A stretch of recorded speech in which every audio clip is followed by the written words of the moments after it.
नमस्कार साथियों, स्वागत है आपका पर्याय क्लासेज में। और आज जो हम पढ़ने जा रहे हैं वो पढ़ने जा रहे हैं भारतीय संविधान का निर्माण। क्या है संविधान, तो उसके बारे में देखो आपको ये सारे तथ्य मालूम होने चाहिए, क्योंकि यहाँ से कभी भी हमारी प्रश्न बन जाता है। और हमारे यहाँ प्रश्न दे ही रखा है भारतीय संविधान का निर्माण, तो पहले हमको ये आना चाहिए कि संविधान क्या है। तो आपसे पूछ लिया जाए संविधान क्या है, तो ध्यान रखना, किसी देश के आधारभूत कानूनों का संग्रह, जो उसके फंडामेंटल राइट से जो कानून हैं, ठीक है, जो लॉ है फंडामेंटल लॉ, उनका क्या है संग्रह। तो किसी देश के, कोई सा भी देश हो, उनके जो आधारभूत कानूनों का संग्रह होता है उसका उल्लेख कहाँ मिलता है, तो ध्यान रखना संविधान में।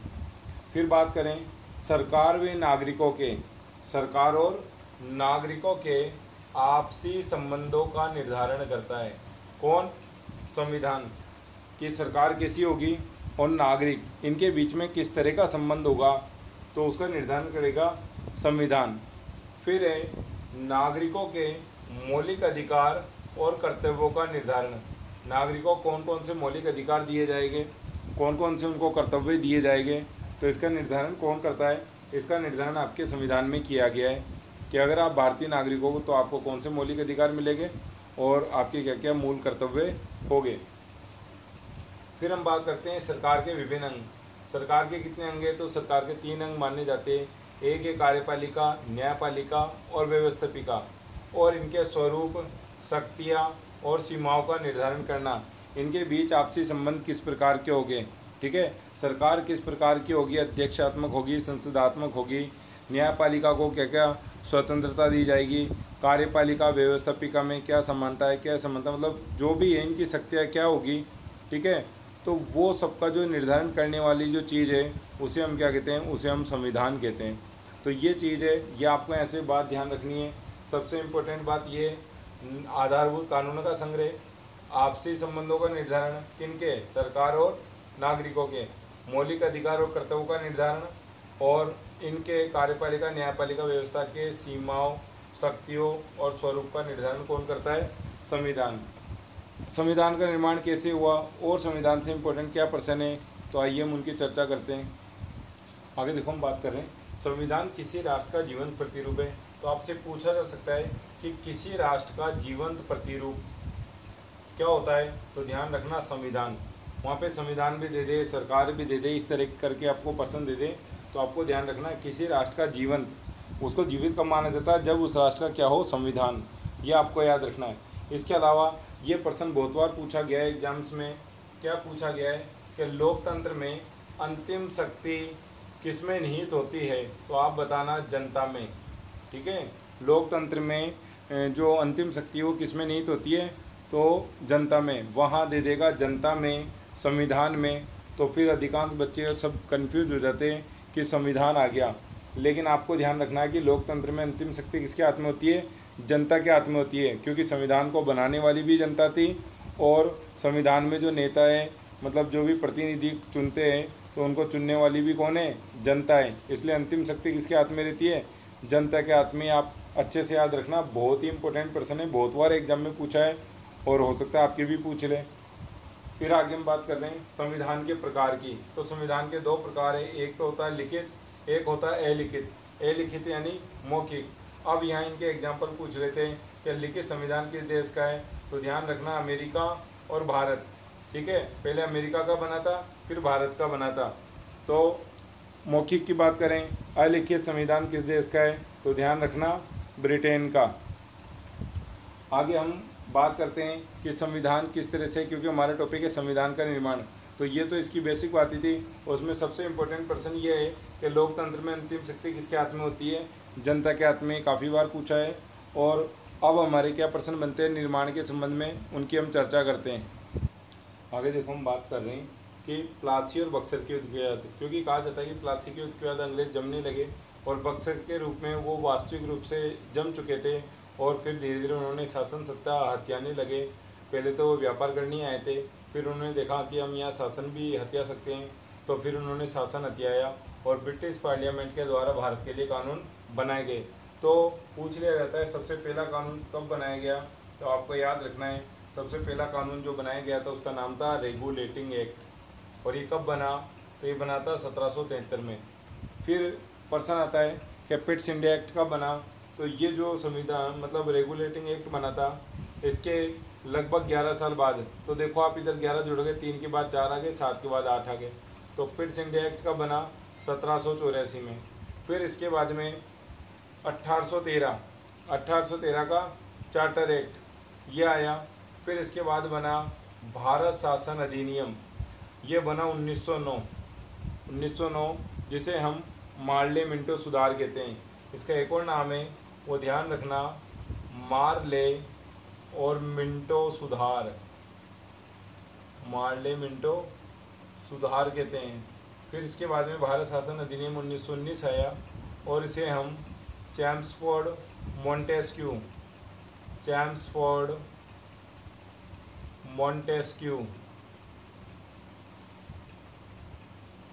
ठीक है। और फिर आया भारत का शासन अधिनियम 1935 ये आया। और इसके बाद में फिर आप जानते हो 1947 में भारत आज़ाद हो गया। और जो भारत आज़ाद हुआ और जो हमने संविधान बनाया उसमें कहा जाता है कि आधे से अधिक उपबंध हमने 1935 के एज इट इज़ ले लिए। जो हमको अच्छे लगे वो 1935 के जो थे वो हमने आधे से ज़्यादा अनुच्छेद एज इट इज़ ले लिए।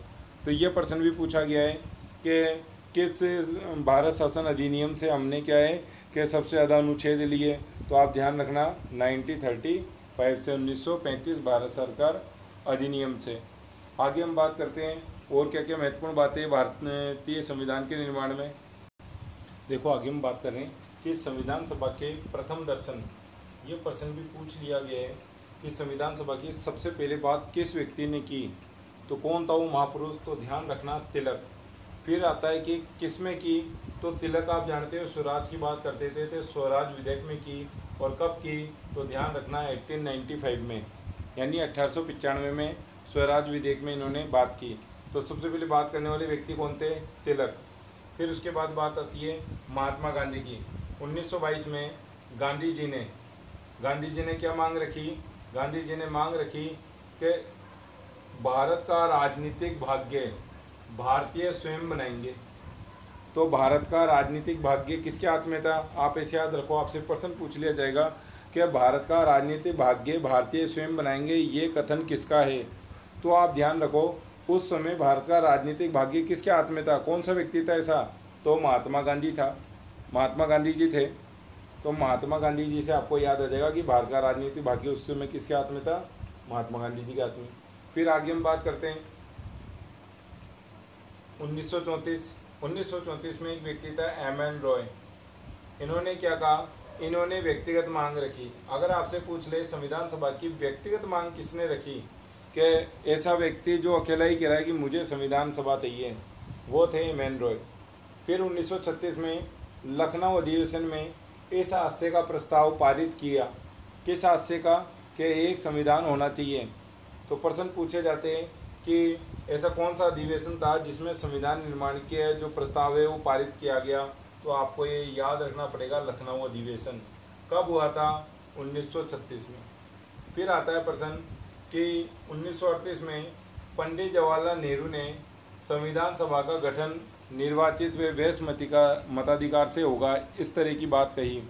तो देखो यहाँ ध्यान रखना, यहाँ पे लिखा हुआ है ने से नेहरू और यहाँ पे लिखा हुआ है ने से निर्वाचित।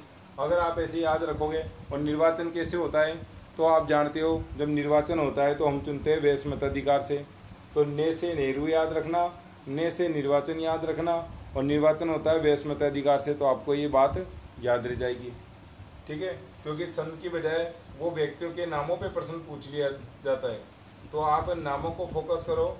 सन में बता देता हूँ, ये वाला इम्पोर्टेंट है, ये गांधी जी वाला इम्पोर्टेंट है, ये 2 सन याद कर लेना करो तो, वरना सबसे इम्पोर्टेंट ये वाला सन, ये पूछा जाता है अगस्त प्रस्ताव। तो ध्यान दीजिए, ब्रिटिश सरकार ने, हम तो इतनी बात कर रहे थे, इतनी कहते आ रहे थे, लेकिन सरकार कब मानी, अंग्रेज कब माने, तो ब्रिटिश सरकार ने अगस्त प्रस्ताव, प्रश्न ऐसे भी पूछ लिया जाता है हिस्ट्री वगैरह में कि अगस्त प्रस्ताव कब आया या कब पारित हुआ, तो 1940 में। अगस्त प्रस्ताव में संविधान निर्माण की बात स्वीकारी कि भारतीयों के लिए एक संविधान होना चाहिए।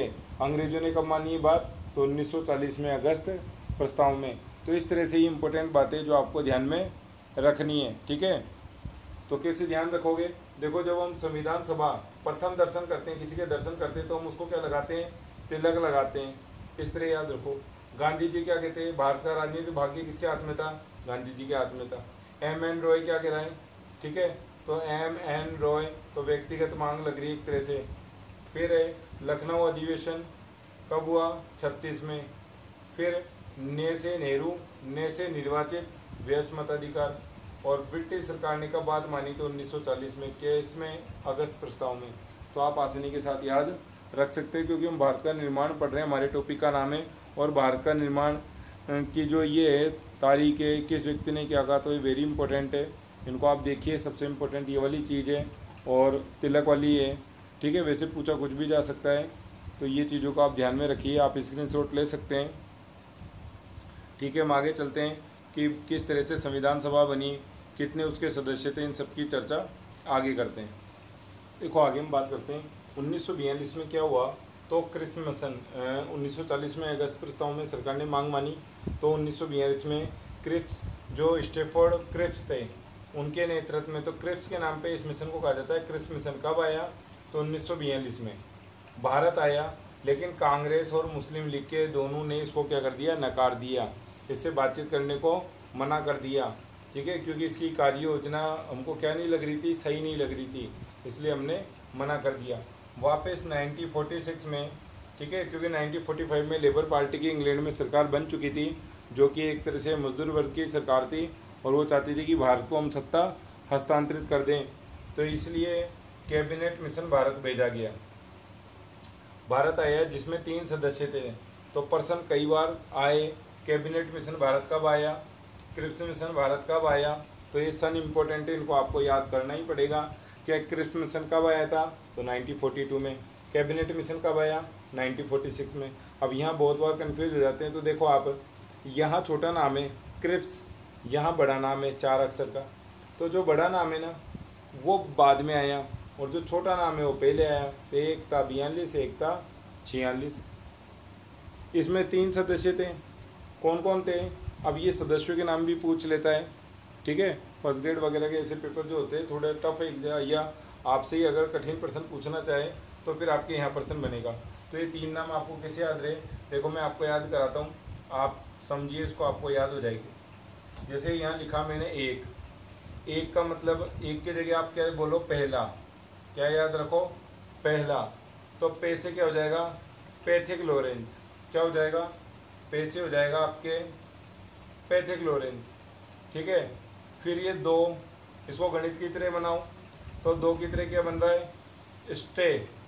2 की जैसे बन रहा है, तो आपको याद आ जाना चाहिए स्टैफोर्ड क्रिप्स, जो क्रिप्स मिशन में आए थे, तो वापस से उनको यहाँ भेज दिया। लेकिन यहाँ उनको सदस्य बनाया, यहाँ का अध्यक्ष थे आपके पैथिक लॉरेंस, ठीक है। तो फिर तीसरे व्यक्ति को कैसे याद रखें? तो देखो, 3 कैसे बन रहे? 3 इस तरह से बन रहे। इसी तरह से यहाँ देखो आप, यहाँ पे 3 की तरह क्या बन रहा है? अलेक्जेंडर। तो पे से पैथिक हो गया, 2 की तरह स्टैफोर्ड हो गया, 3 की तरह अलेक्जेंडर हो गया। तो अगर इस तरह से आप अगर दिमाग में रखोगे, एक बार थोड़ा सा प्रैक्टिस कर लोगे, तो आपको देखते ही नाम याद आ जाएंगे कि 3 सदस्य थे, और फिर आप आसानी से मतलब भूलोगे नहीं, आपको लंबे समय तक याद रहेगा। और ये कब भारत आया था क्रिप्स मिशन? तो कहा जाता है कि 24 मार्च 1946 को। कब आया? तो ध्यान रखना, 24 मार्च 1946 को, ठीक है। और इसने रिपोर्ट कब बना के दी? तो इसने 16 मई 1946 को, 16 मई 1946 को अपनी रिपोर्ट तैयार करके दी। और इसी की रिपोर्ट के आधार पर जो भारत का संविधान है वो बना और भारत को आज़ादी मिली। तो ऐसा प्रश्न भी बहुत बार पूछा गया है कि जो संविधान है उसका निर्माण किस मिशन के तहत हुआ? तो आप ध्यान रखना, कैबिनेट मिशन, ठीक है, कैबिनेट मिशन के तहत हुआ। और जो कैबिनेट मिशन के जो अध्यक्ष थे वो कौन थे? तो ध्यान रखना, पैथिक लॉरेंस, ये इसके अध्यक्ष थे। और क्रिप्स मिशन के अध्यक्ष सर स्टैफोर्ड क्रिप्स थे, जो इसमें सदस्य बन के भारत आए थे वापस। आगे हम कुछ इम्पोर्टेंट बातें जिनकी हम चर्चा करते हैं। देखो आगे हम बात कर रहे हैं भारतीय संविधान का जो निर्माण है वो कैबिनेट मिशन योजना के तहत हुआ।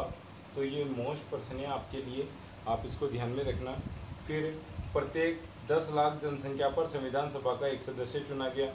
तो ये भी पूछा जा सकता है कि कितने लाख जनसंख्या पे, तो 10 लाख की जनसंख्या पे एक सदस्य को चुना गया। फिर हम बात करते हैं देशी रियासतों से सदस्यों का मनोनयन हुआ। अब आपको ये चीज़ ध्यान रखनी है, भारतीय प्रांतों के सदस्यों का क्या हुआ, निर्वाचन हुआ। यानी जो संविधान जब बना, आपसे प्रश्न पूछा जा सकता है कि जो संविधान बना उसमें किस तरह के सदस्य थे, केवल निर्वाचित, केवल मनोनीत, या निर्वाचित और मनोनीत दोनों। तो आप ध्यान रखना हमारी संविधान सभा में निर्वाचित सदस्य भी थे और मनोनीत भी थे, ये आपको ध्यान में रखना है। ठीक है, हुआ क्या कि हम संविधान के सदस्यों का निर्वाचन करना चाह रहे थे, लेकिन मुस्लिम लीग ने उसका विरोध चालू कर दिया, फलस्वरूप दंगे भड़क उठे। उस कंडीशन में चुनाव कराना संभव नहीं था, लेकिन संविधान बनाना भी बहुत ज़्यादा ज़रूरी था। तो क्या किया, 1935 में चुनाव हुए थे, उसी के तहत भारतीय प्रांतों के जो सदस्य थे उनको बाहर सौंपा गया, वो निर्वाचित सदस्य थे, तो उन्होंने सदस्यों का निर्वाचन किया। और देशी रियासतें थी, वहाँ के राजाओं को पत्र लिखकर कहा गया कि आप अपने यहाँ पे जो भी व्यक्ति आप संविधान सभा में भेजना चाहते हैं, ठीक है, तो एक कमेटी बनाओ, उनका मनोनयन करो। ठीक है, तो चुनाव हो नहीं सकते थे, तो उन्होंने उनको मनोनीत करके भेजा। तो इस तरह से हमारी संविधान सभा में मनोनीत और निर्वाचित दोनों ही प्रकार के सदस्य थे। इस बात को आप ध्यान में रखना। फिर कुल सदस्य संख्या कितनी है, तो 389 सदस्य चुने जाने थे, 389, जिसमें से 296 ब्रिटिश प्रांत के थे और 93 देसी रियासतों के। ठीक है, 93 हमारे जो देसी रियासतें थी, जैसे मेवाड़ की, इस तरह की जो रियासतें हुआ करती थी राजाओं की, तो वहाँ से चुने जाने थे। इनमें भी क्या हुआ, जब इनमें चुनाव हुए 296 में, क्योंकि यहाँ तो मनोनीत होके आए थे और ये निर्वाचित होके आए थे 296, तो यहाँ पे 208 सीटें तो कांग्रेस को मिली, 73 सीटें मुस्लिम लीग को मिली और 15 अन्य छोटे दलों को मिली। ठीक है, तो इस तरह से बाद में 3 जून 1947 को, क्योंकि मुस्लिम लीग भी 73 सीटें लेके आया था, तो इस कंडीशन में बाद में ये तय किया गया कि भारत का विभाजन होना तय है। तो फिर एक योजना आई, माउंटबेटन ने 3 जून को जिसकी घोषणा की थी 1947, यानी 3 जून को उसने कह दिया था कि हम भारत को 15 अगस्त को आज़ाद कर देंगे। ठीक है, 3 जून को माउंटबेटन ने घोषणा कर दी थी, तो इस घोषणा को कहा जाता है माउंटबेटन योजना। और उसने कहा कि भारत का विभाजन होगा। क्यों, क्योंकि मुस्लिम लीगों की भी सीटें और कांग्रेसियों की भी है, और दोनों साथ साथ रहना भी नहीं चाहते। तो फिर विभाजन होगा तो क्या होगा, एक देश बनेगा, उसका नाम होगा भारत, और एक देश बनेगा जिसका नाम होगा पाकिस्तान। पाकिस्तान का अर्थ होता है पवित्र स्थान। ठीक है, तो ये सारी बातें जो आपको यहाँ से ध्यान में रखनी चाहिए, इनमें से किसी भी तरह का प्रश्न बना दिया जाता है। सारे इंपॉर्टेंट फैक्ट है, आप सबको पढ़िए। आपको कहीं ना कहीं आप जो भी एग्ज़ाम दोगे भविष्य में, उसमें यहीं से आपको प्रश्न देखने को मिलेगा। आगे हम बात करते हैं नेक्स्ट। आगे देखो आप, जब भारत का विभाजन होने लगा तो संविधान सभा का दोबारा गठन करना पड़ा कि सदस्य संख्या घट बढ़ जाएगी पाकिस्तान बनने से। तो सदस्य संख्या कितनी रह गई, 324 रह गई। फिर अंतिम रूप से जो संविधान सभा पे जब लोगों ने हस्ताक्षर किए थे, तो कितने लोगों ने हस्ताक्षर किए, तो ध्यान रखना 284 ने। ठीक है, 284 लोगों ने भारतीय संविधान सभा पर हस्ताक्षर किए थे। फिर भारतीय संविधान पर हस्ताक्षर किए। राजस्थान से कितने लोग गए थे, तो ध्यान रखना 12 सदस्य, 12 में से भी 11 निर्वाचित थे और एक मनोनीत सदस्य थे। ठीक है, तो आप ये ध्यान रखना, एक व्यक्ति कौन था, मनोनीत सदस्य था, और उसका नाम था आपके मतलब मुकुट बिहारी लाल भार्गव। ये राजस्थान से एक मिनट, 11 तो मनोनीत सदस्य गए थे राजस्थान से, क्योंकि यहाँ देसी रियासतें ज़्यादा थी, तो यहाँ 11 तो आपके मनोनीत गए थे और एक व्यक्ति निर्वाचित गया था। और जो निर्वाचित व्यक्ति गया था उसका नाम था आपके मुकुट बिहारी लाल भार्गव। ये निर्वाचित सदस्य थे। और हैदराबाद ऐसी रियासत थी, ये भी इम्पोर्टेंट पर्सन है, ऐसी रियासत थी जिसका कोई प्रतिनिधि संविधान सभा में शामिल नहीं हुआ था। क्यों नहीं हुआ था, क्योंकि हैदराबाद वाले अंग्रेज हमको ऐसा छोड़ गए थे कि हम चाहे तो भारत में रहें या हम पाकिस्तान में जाएं, बड़ी रियासतें। ठीक है। तो हैदराबाद एक बड़ी रियासत थी और हैदराबाद कह रही थी कि मैं जाके पाकिस्तान में मिलना चाहती हूँ। तो आप बताइए, ये भारत का नक्शा है और अगर ये हैदराबाद है, पाकिस्तान में कैसे चला जाएगा? यानी ये चाहता है कि मैं रहूँगा यहीं, लेकिन मुझ पर शासन कौन करेगा? पाकिस्तान करेगा। इस तरह की बात चाह रहा था। अगर ऐसा होता तो भारत के अब तक कितने ही टुकड़े हो चुके होते। इसलिए बाद में सरदार वल्लभ भाई के पटेल की अध्यक्षता में कमेटी बनी और उन्होंने हैदराबाद रियासतों के यानी राज्यों के पुनर्गठन की कमेटी बनी। और आप जानते हो उन्हीं के तहत हमारे राजस्थान का भी पुनर्गठन हुआ और हैदराबाद रियासत को भी भारत में शामिल किया गया। भारत का भी पुनर्गठन उन्हीं के दिशा निर्देश में हुआ। तो ये इंपॉर्टेंट बातें जो आपको ऐसे ध्यान में रखनी चाहिए। और क्या इंपॉर्टेंट पर्सन बन सकते हैं यहाँ पे, तो उन सब की भी हम चर्चा करते हैं। देखो, संविधान सभा की प्रथम बैठक कब हुई थी, ये प्रश्न हमारे अभी लास्ट बार पूछ लिया था। तो आप ध्यान रखना, हमारी जो प्रथम बैठक हुई थी वो हुई थी 9 दिसंबर को, ठीक है। सन भी पूछ ले तो ध्यान रखना 1946 को। इसके अध्यक्ष कौन थे, ये भी पूछा गया प्रश्न ने पहले। तो ध्यान रखना सच्चिदानंद सिन्हा, ठीक है, सच्चिदानंद सिन्हा। और ये इसके अस्थायी अध्यक्ष थे। होता क्या है, हम कोई भी बैठक कर रहे होते हैं और जिसका कोई अध्यक्ष नहीं होता, तो हम क्या करते हैं, सबसे जो बुजुर्ग व्यक्ति होता है, सबसे वयोवृद्ध होता है, अनुभवी व्यक्ति होता है, उसको अध्यक्ष नियुक्त कर देते हैं और फिर उसकी सभा की कार्रवाई करते हैं। उसको कहते हैं कि भाई आप आज के अध्यक्ष बन जाओ और हम सारी कार्रवाई करते हैं, वोटिंग करवाते हैं जो भी है, और एक नया अध्यक्ष चुनेंगे। तो ये इस तरह का फॉर्मूला रहता है हर जगह। तो जो ये वयोवृद्ध नेता थे, अनुभवी थे, तो सच्चिदानंद सिन्हा को क्या बनाया, अस्थायी अध्यक्ष बनाया। और बाद में फिर जब संविधान सभा की 11 दिसंबर वाली बैठक हुई तो उसमें जो स्थायी अध्यक्ष है वो किसको बना दिया गया, राजेंद्र प्रसाद को बना दिया गया। तो ये आप ध्यान रखना, प्रश्न आ जाता है कि 9 दिसंबर को किसने अध्यक्षता की थी, सच्चिदानंद सिन्हा ने अस्थायी अध्यक्ष थे, और राजेंद्र प्रसाद कैसे अध्यक्ष थे, तो स्थायी अध्यक्ष थे। फिर एक और प्रश्न पूछा गया है कि संविधान सभा के वैधानिक सलाहकार कौन थे, वैधानिक सलाहकार। तो आप ध्यान रखना BN राव। कैसे याद रखोगे, सिंपल सा याद है, आप याद रख सकते हो। वैधानिक का मतलब होता है कानूनी, कानूनी रूप से। और कानूनी रूप से क्या होता है, तो आप जानते हो कि जैसे हम के लिए भाई होता है, बहन होता है या बीवी होता है। तो भाई का रिश्ता अगर हम कहिए मेरा भाई है, ठीक है, तो भाई या बहन या क्या कहते हैं बीवी, तो वो कानूनी रूप से क्या है, हमारे एक तरह से सलाहकार होते हैं। तो उसी तरह से याद रखना वैधानिक सलाहकार कौन है, तो BN राव। इस तरह से आप इसको याद रख सकते हो।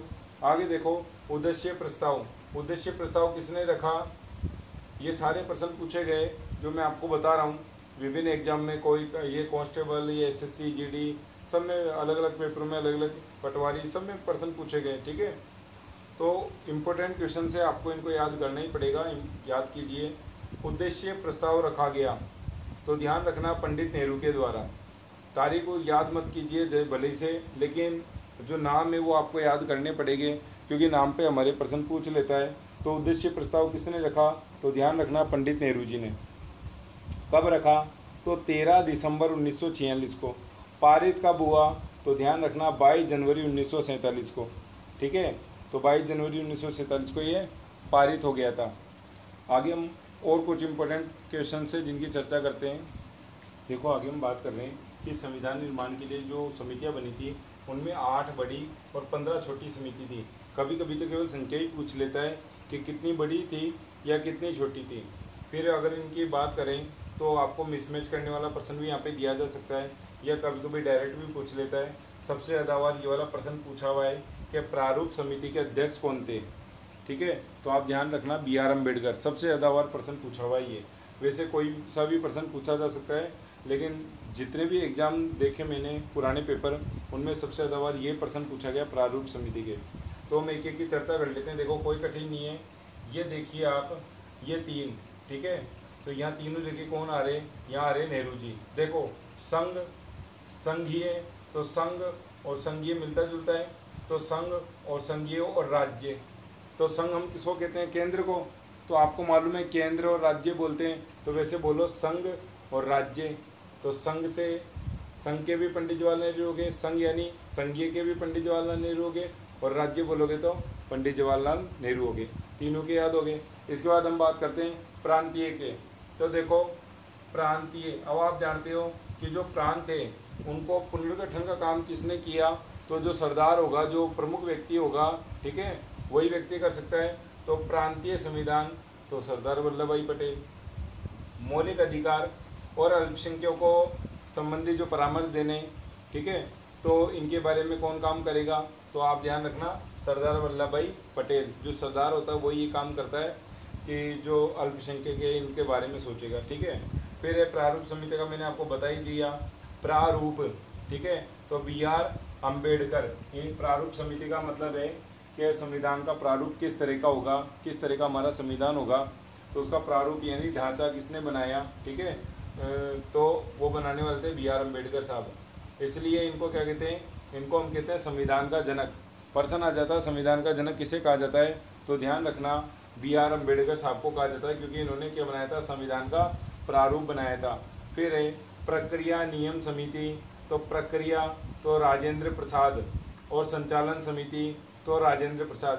तो देखिए अगर आप एक बार समझ लेंगे तो फिर आपको कठिन नहीं रहेगा कि संघ या राज्य आए तो पंडित जवाहरलाल नेहरू, प्रांत या मौलिक अधिकार आए, ठीक है, तो सरदार वल्लभ भाई पटेल, प्रारूप आए तो BR अम्बेडकर, और प्रक्रिया तो आप जानते हो प्रसाद बांटने की एक प्रक्रिया होती है कि भैया लाइन से आओ, तो एक प्रक्रिया हो गई, एक प्रोसेस हो गई। और संचालन, और कैसे आओ कि लाइन बना के आओ, ठीक है, तो संचालन।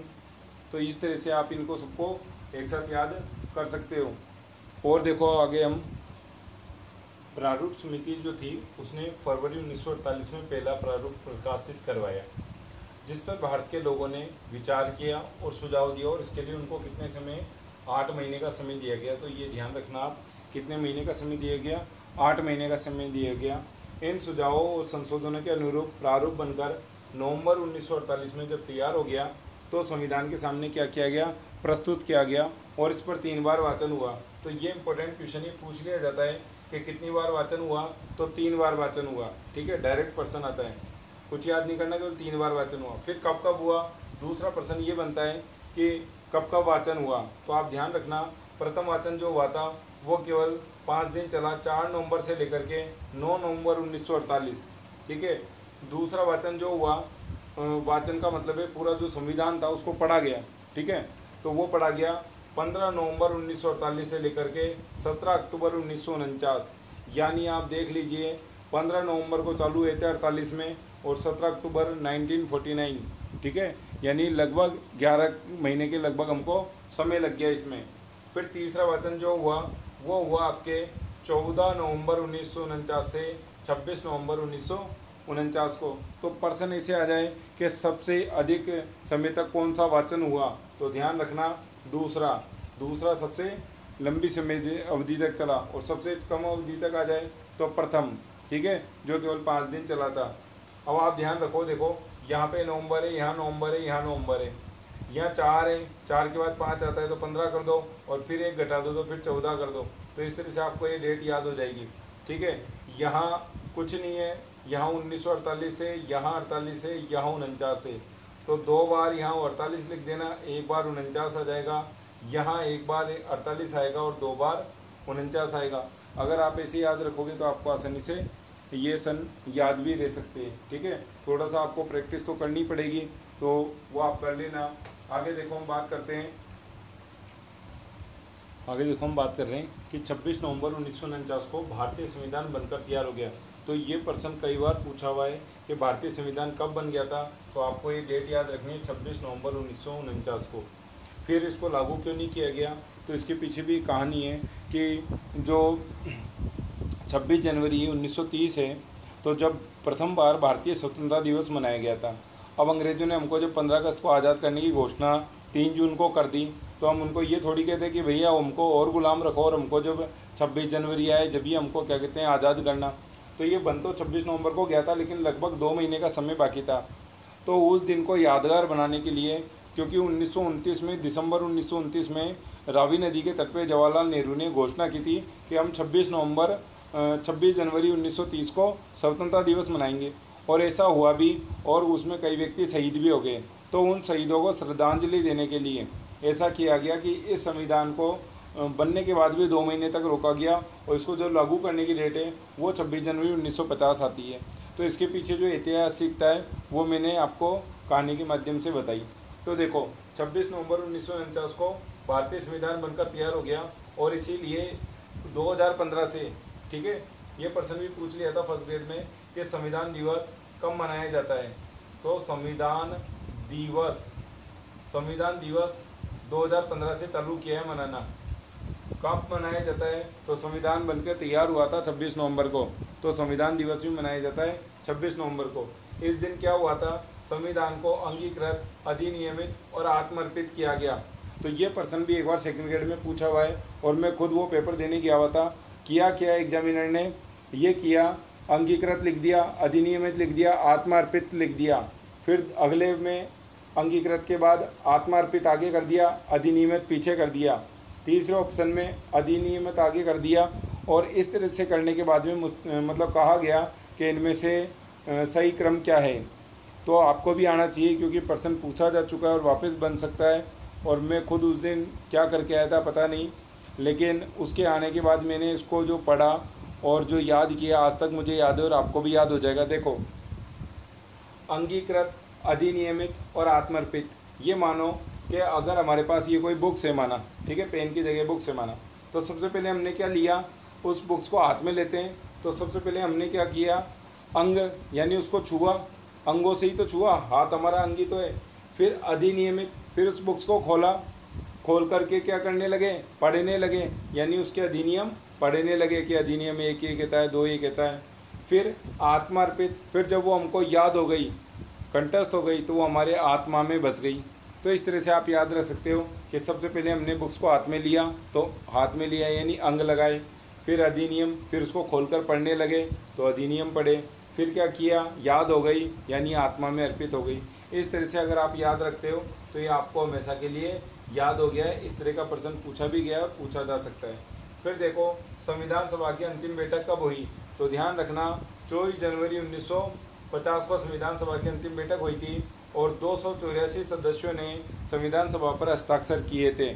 और इसी दिन आपका जो राष्ट्रीय गीत है, ठीक है, जो आप कहते हो वंदे मातरम, तो राष्ट्रीय गीत क्या है? वंदे मातरम। और राष्ट्रगान जन गण मन, तो ये दोनों इस दिन स्वीकार किए गए थे। कब? 24 जनवरी को। इसी के साथ 26 जनवरी 1950 को संविधान को क्या कर दिया गया? लागू कर दिया गया। और 26 नवंबर को जब ये बन चुका था तब इसके कुछ उपबंध लागू हो चुके थे। पूर्ण रूपेण कब लागू किया? तो 26 जनवरी को, ठीक है। इसी दिन भारत क्या बना? तो आपको मालूम है इस दिन भारत क्या बना? गणतंत्र, ठीक है। भारत क्या घोषित हो गया? गणतंत्र हो गया। गणतंत्र का मतलब है कि यहाँ का ये एक स्वतंत्र राष्ट्र होने के साथ साथ इसका अपना संविधान है और यहाँ पे जो चुनाव है वो मतलब अंतिम शक्ति जनता के हाथ में और संविधान के माध्यम से तय हुआ। तो भारत गणतंत्र के रूप में उभरा। और जो डॉक्टर राजेंद्र प्रसाद संविधान सभा के अध्यक्ष थे, उन डॉक्टर राजेंद्र प्रसाद को हमने क्या बना दिया? उन डॉक्टर राजेंद्र प्रसाद को हमने बना दिया प्रथम राष्ट्रपति, ठीक है। क्या बना दिया? प्रथम राष्ट्रपति बना दिया। इसीलिए जो 26 जनवरी की जो परेड है और उसकी परेड की सलामी कौन लेता है? तो वो राष्ट्रपति लेता है। और जब 15 अगस्त पे लाल किले पे झंडा कौन ले रहता है? तो वो प्रधानमंत्री ले रहता है, ठीक है। तो ये भी विशेष तथ्य जो आपको पता होने चाहिए। इसी के साथ झंडा ले रहता है, तो झंडे को हमने स्वीकारा कब? ये भी इम्पोर्टेंट प्रश्न है। तो ये डेट याद रखना, 22 जुलाई 1947 को। भाई 15 अगस्त को हम आज़ाद मनाते हैं, दिवस मनाते हैं, झंडा ले रहते हैं, तो उससे पहले स्वीकार करेंगे ना। तो 22 जुलाई 1947 को हमने क्या कर लिया? तिरंगे को स्वीकार कर लिया। तिरंगे में 3 रंग होते हैं, ऊपर केसरिया रंग होता है जो हमारी आन बान शान का प्रतीक है, मध्य में वाइट रंग होता है, सफ़ेद रंग होता है जो हमारी शांति का प्रतीक है, और नीचे ही नीचे क्या होता है? नीचे ही नीचे हरा रंग होता है, ठीक है। अक्सर अगर आप बच्चों को पढ़ाओगे बच्चे भूल जाते हैं या गलती करते हैं। कई लोगों को मैं देखता हूँ वो झंडा बच्चे होते हैं वो झंडे को उल्टा लगाए रखते हैं, हरा रंग ऊपर केसरिया नीचे, तो वो गलत होता है। केसरिया ऊपर ही ऊपर होता है। कैसे याद रखोगे? देखो मैं आपको बताऊँ, सिर पे हम पगड़ी बांधते हैं तो सिर हमारे ऊपर ही ऊपर है, और सिर पे कैसी पगड़ी बांधते हैं? केसरिया। आपने राजस्थान का इतिहास पढ़ा है तो उसमें आप जानते हो कि केसरिया और जौहर हुआ करता था, ठीक है, जिसमें केसरिया हुआ करता था। पुरुष केसरी रंग का साफा बांध के युद्ध के लिए कूद जाते थे, तो वो है केसरिया। तो केसरिया सिर पे बांधेंगे तो ऊपर हो गया। और आप ऐसे भी याद रख सकते हो कि धरती पे हरियाली रहती है और धरती हमारे पाँव के नीचे रहती है, तो धरती हरी भरी रहती है, तो नीचे वाला रंग कैसा हो गया, हरा भरा हो गया। तो इस तरह से भी आप भी याद रख सकते हो और आप आने वाली पीढ़ी को भी याद करवा सकते हो। आगे देखिए, संविधान के और कुछ इम्पोर्टेंट फैक्ट हैं जो उसके निर्माण से संबंधित है। संविधान पे 11 सत्र चले थे, ठीक है, यानी जो हम कहते हैं ना बैठके, तो 11 तरह मतलब सत्र चले थे बैठकों के। फिर 114 दिन संविधान के प्रारूप पर विचार किया गया था। खर्चा कितना आया था, तो ये भी पूछा हुआ प्रश्न है, 64 लाख रुपए, 64 लाख रुपए उस टाइम पे खर्चा आया था। समय कितना लगा, बहुत बार पूछा है, अब नहीं पूछता पर फिर भी कभी पूछ ले तो ध्यान रखना, 2 वर्ष 11 माह 18 दिन। अनुसूचियाँ, तो जब संविधान लागू हुआ था उस समय 8 अनुसूचियाँ थी, वर्तमान में कितनी है, तो 12, ठीक है, कितनी बढ़ गई, 4 बढ़ गई। भाग कितने हैं, तो 22 भागों में विभक्त है संविधान हमारा। और अनुच्छेद की बात करें तो 395 अनुच्छेद हैं। तो इस तरह से संविधान के निर्माण से संबंधित महत्वपूर्ण बातें, महत्वपूर्ण तथ्य जो भी थे विगत एग्जाम में पूछे गए सारे प्रश्न मैंने आपसे डिस्कस किए। तो आप वीडियो को देखिए, समझिए। Okay, thank you.